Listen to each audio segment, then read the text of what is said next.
This message comes from Mint Mobile. Starting at $15 a month, make the switch at mintmobile.com/switch. $45 upfront payment for 3 months. 5 gigabyte plan equivalent to $15 a month. Taxes and fees extra. First 3 months only. See terms. This is America in Pursuit, a limited-run series from Throughline and NPR. I'm Rand Abdelfattah. Each week, we bring you stories about life, liberty, and the pursuit of happiness in America that began 250 years ago this year. The Declaration of Independence heralded the beginning of the United States and its rupture from the King of England. It promised to become a democratic republic. And 11 years after the Declaration, the rubber hit the road, and the framers spent months writing the framework that would govern this new nation, the Constitution. To this day, the U.S. Constitution is the country's guiding document. But we've also changed it 27 times over the years, the last time being in 1992.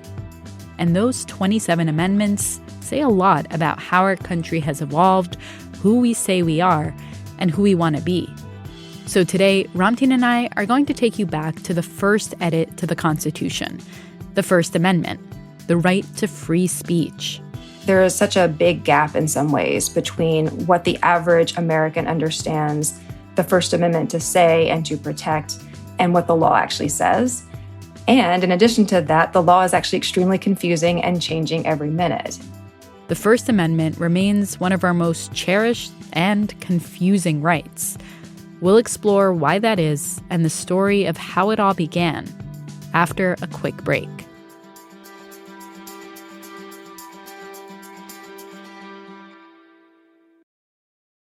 This message comes from Mint Mobile. This holiday season, stop overpaying for wireless and switch to Mint. Shop 50% off unlimited plans at mintmobile.com/switch. Limited time offer. Upfront payment of $45 for 3 months, $90 for 6 months, or $180 for 12 months. Taxes and fees extra. Initial plan term only. Above 35 gigabytes, network may slow when busy. Capable device required. Availability, speed, and coverage varies. See mintmobile.com. This message comes from Grainger. Grainger knows that if you're the purchasing manager at a manufacturing plant, the only thing more important than having the right safety gear is having it there when you need it. That's why you can count on Grainger for auto reordering, helping ensure your team members always have cut-resistant gloves on hand, and each shift can run safely and efficiently. Call 1-800-GRAINGER, click Grainger.com, or just stop by. Grainger, for the ones who get it done. December 15th, 1791. First Amendment to the Constitution of the United States. Congress shall make no law respecting an establishment of religion or prohibiting the free exercise thereof, or abridging the freedom of speech or of the press, or the right of the people peaceably to assemble and to petition the government for a redress of grievances. While those words may sound simple enough, they've been at the center of political and cultural debates in the United States for centuries, especially that little clause about the freedom of speech. To understand the power and confusion behind those words, we sat down with George Washington University law professor and author of Fearless Speech, Breaking Free from the First Amendment, Mary Ann Franks. We tend to use the shorthand sometimes and say, well, the First Amendment protects free speech. But if we look at the actual text of the First Amendment, it protects a bunch of things, namely 5 things. So it is about the freedom of religion, it's about freedom of the press, it's about the freedom of assembly, it's about the freedom to petition your government, and it's about the freedom of speech. So it does all of these things, and even when you just take apart any one of those, just take the free speech part, it's incredibly complicated. But what the text actually says is, Congress shall make no law abridging the freedom of speech. But if we just look at those words, that doesn't tell us much about what the modern First Amendment looks like. And maybe the most fundamental thing that it doesn't help us answer is, what is speech? Exactly. And not just what is speech, but, the amendment could have been written to say, Congress shall make no law that infringes upon speech, but they actually said the freedom of speech. The debate among many scholars is, well, when you say the freedom of speech, it seems to indicate something a bit more abstract, that the freedom of speech meant something very specific, perhaps, to the founders when they were thinking about freedom of conscience and the ability to discuss certain types of criticisms of the government together. So it's a little bit of a black box. We don't really know what they meant by this. And that's still true today. We're still fighting over what exactly protected by freedom of speech means. And according to Marianne, that's sort of the underlying story of the First Amendment. It's always been complicated. The whole thing was controversial to start with, right? Because the Constitution was controversial to start with. And the Bill of Rights, which include the First Amendment, were this kind of compromise to get people who were really nervous about the Constitution and the centralized government to come on board, because it was meant to offer some reassurances about how we're not just going to repeat British monarchy. And so you have this package of rights, is 1791, that it gets ratified. And the First Amendment just happens to be the first, because the first two that were originally proposed don't get ratified. And 7 years later, 1798, Congress literally makes a law abridging the freedom of speech by passing what are known as the Alien and Sedition Acts that broadly prohibit the ability of Americans to criticize the government. There was always that debate about, well, what about really harmful speech? What about speech that jeopardizes national security? What about speech that tries to criticize this really new fledgling government that we're trying to hold on to and establish a democracy around? You used the phrase harmful speech to refer to like speech against the government or things like in that era, it seems they were maybe hyper-vigilant about particularly like speech against the government criticisms as they're trying to form, as you said, like this like new fledgling nation and everything. But I'm just struck by the fact that just as confusing or complicated as the freedom of speech is to define harmful speech, even then, and for sure continuing to today, is a very hard thing to define. And I'm saying harmful speech, but I guess some people might also lump in like hate speech with that, right? So how much do you see that sort of tension over what harmful speech is as being a kind of driving factor in the story of the First Amendment? The question of what harm is and how we should count it, I think, is in some ways the story of the First Amendment. Because really what you see from this abstract protection for the freedom of speech immediately becomes a question of practical application. That is, okay, so we want to broadly protect people's ability to say things, but we also recognize that saying things can lead to people getting hurt. And it can lead to jeopardizing national security. It can lead to all kinds of public disorder. So throughout the history of the First Amendment, you see these battles over, okay, is this so harmful that we have to make an exclusion or an exception for the protections? Is this kind of speech so much like conduct that it shouldn't even be considered speech at all? Is another kind of debate. And whose harms do we actually care about? And that, especially in the modern age of, well, who are we counting? Because, one thing that is clear at the moment of the founding and the ratification of the Constitution and the Bill of Rights is who's not being counted, right? So the Constitution is quite clear about how we're not counting vast amounts of society. That is, enslaved people don't have those rights. That the Bill of Rights is not for them. And even though it's not explicit in the Constitution or in the Bill of Rights, that also goes for women of all races, because women weren't considered to have the same status as men. Their interests were considered to be represented by their husbands or their fathers. And there was really no conception of, well, what would it mean for the freedom of speech to apply to everyone?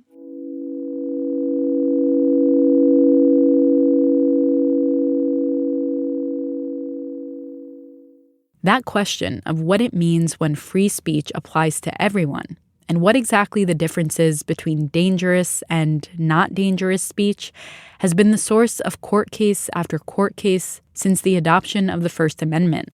One of those cases was the Supreme Court case Whitney versus California in 1927.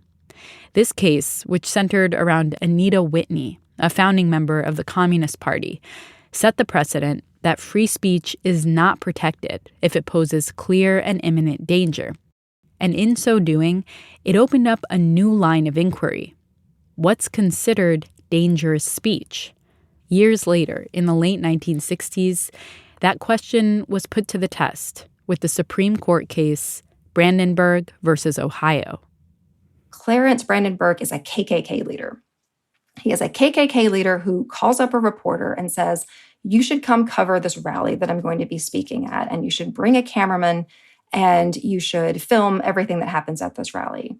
And at this rally, he's in full Klan regalia, speaking to all of these other hooded individuals, and says, if the white race continues to be oppressed by the president and Congress and the Supreme Court, we may have to take, and he calls it revengeance. Mm-hmm.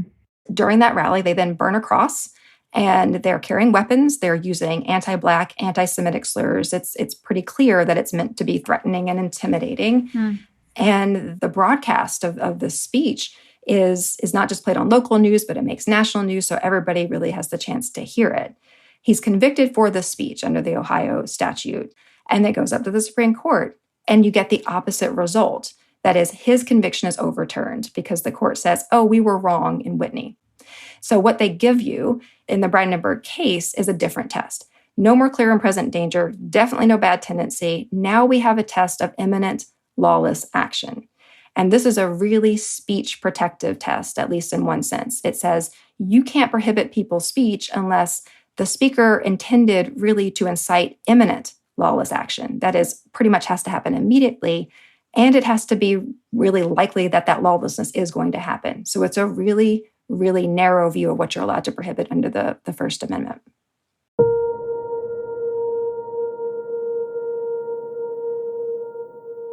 How much do you chalk this up to what's going on in the country in each of these moments?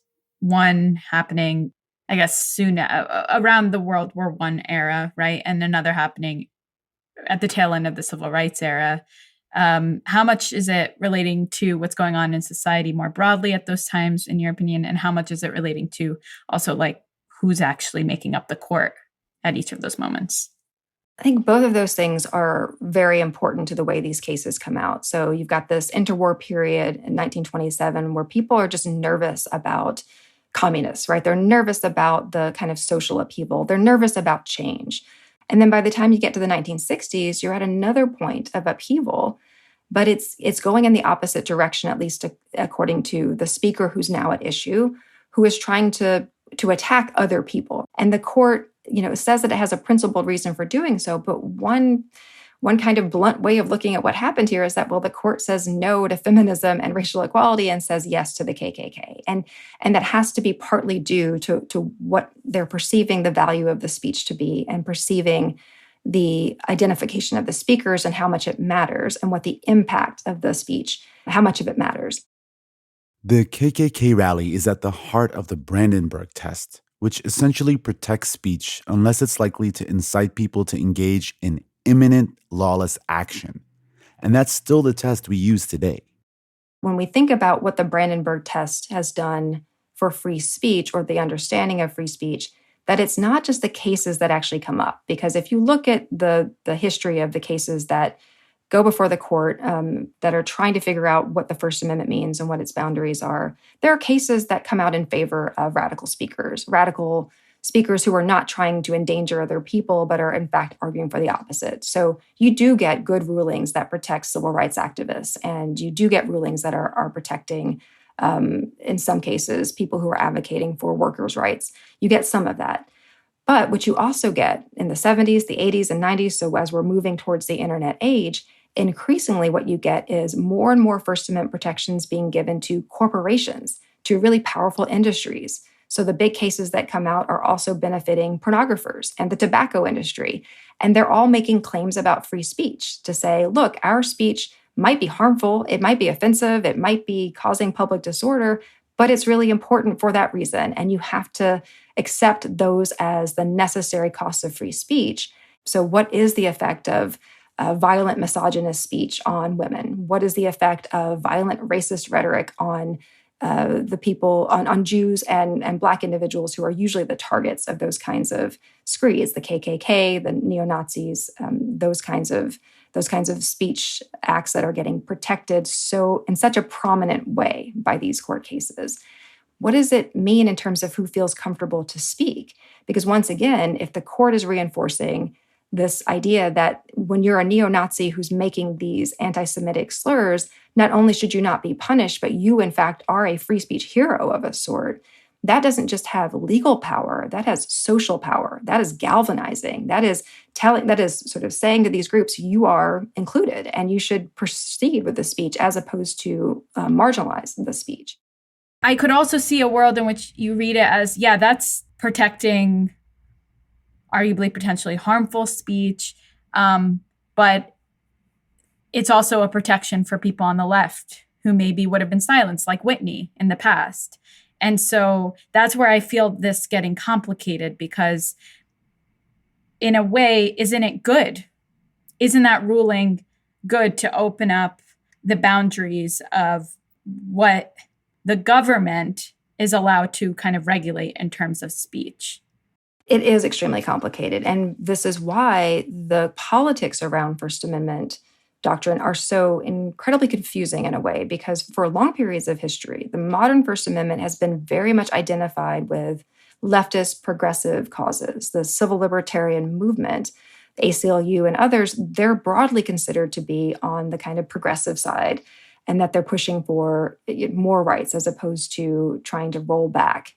And for that period of time, the First Amendment was looked at with some disdain by Republicans and conservatives who thought, oh, you're protecting all kinds of bad speech.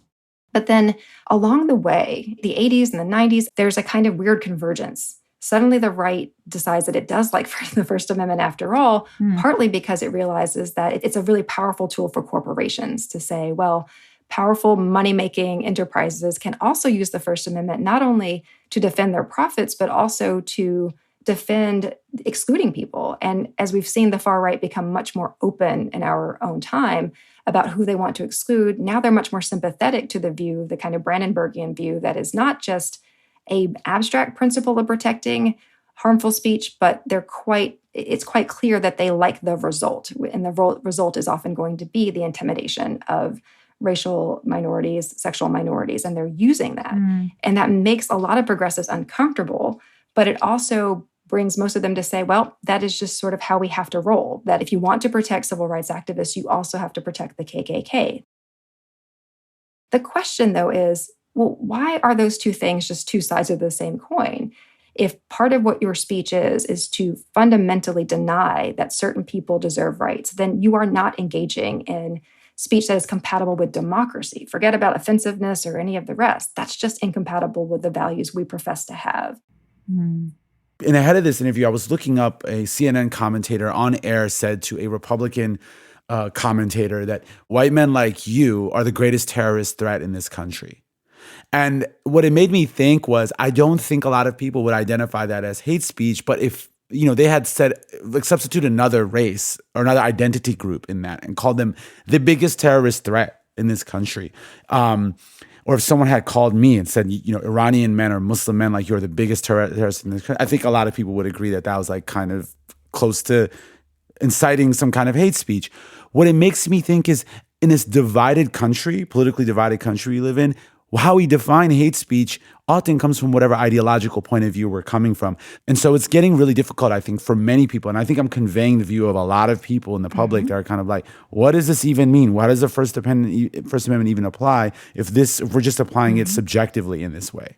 It is exactly at the heart of this controversy. What does it mean if it's just about free speech for me and not for thee, right?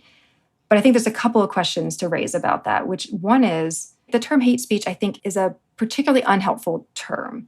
And that's because we don't have an agreed upon definition of what it is. There's a tendency for a certain segment of society to say hate speech is not protected by the First Amendment. And there's an equally vociferous part of society that says it is protected by the First Amendment. They can actually both be right and wrong because we're not necessarily talking about the same things. Yeah. If what we mean by hate speech is comments that people find offensive, critical statements, et cetera, that's probably protected by the First Amendment because the First Amendment goes that far. But if we're talking about things like shouting racial slurs in the workplace to your colleague, that isn't actually protected. So we have to be much more specific about what we mean. And I think the term hate speech is really too ill-defined to be useful as a concept here. But to your point about that's the concern, right? That if the government is in charge of deciding what is offensive or hateful or harmful, isn't it just going to be whatever the person in power likes or doesn't like? And I think that is exactly the concern. The issue, I think, is we have presumed that that's not what's been going on this whole time, where we have been claiming to defend the First Amendment. We have this vision sometimes, or this view that the Supreme Court has protected most speech. But think about all the things that they say are not actually protected. Defamation, obscenity, fighting words, fraud, child pornography. There are all of these things where we've made some kind of judgment that speech is too harmful. So it's not a question of if we're going to choose sometimes that some speech is more harmful. It's about when we choose and how principled are we when we choose it.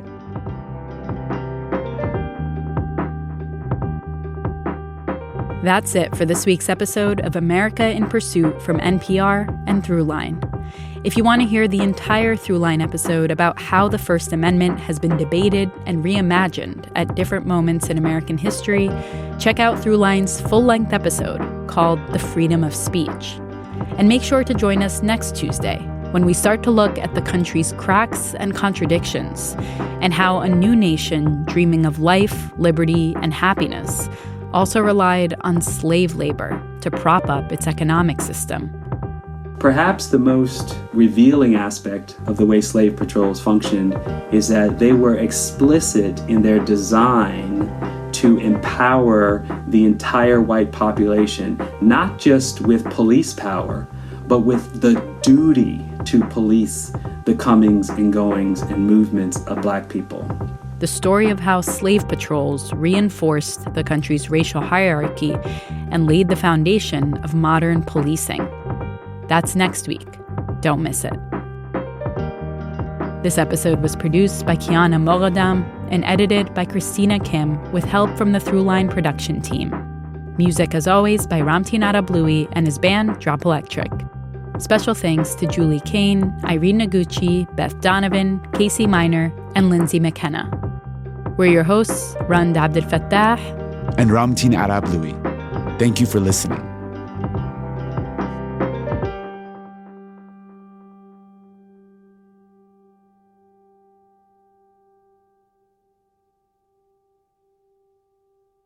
This message comes from eBay. The worst part about loving cars might just be buying them and all the parts. From Toyotas to Aston Martins, eBay has thousands of cars and the largest online selection of vehicle parts and accessories. eBay, things people love. This message comes from Rosetta Stone. They have been the trusted leader in language learning for over 30 years. Their immersive, intuitive method helps you truly pick up your new language naturally. Access lessons from your desktop or mobile app, whether you have 5 minutes or an hour. It fits your lifestyle with flexible, on-the-go learning. Receive 50% off a lifetime membership with unlimited access to 25 language courses for life. Visit rosettastone.com/NPR.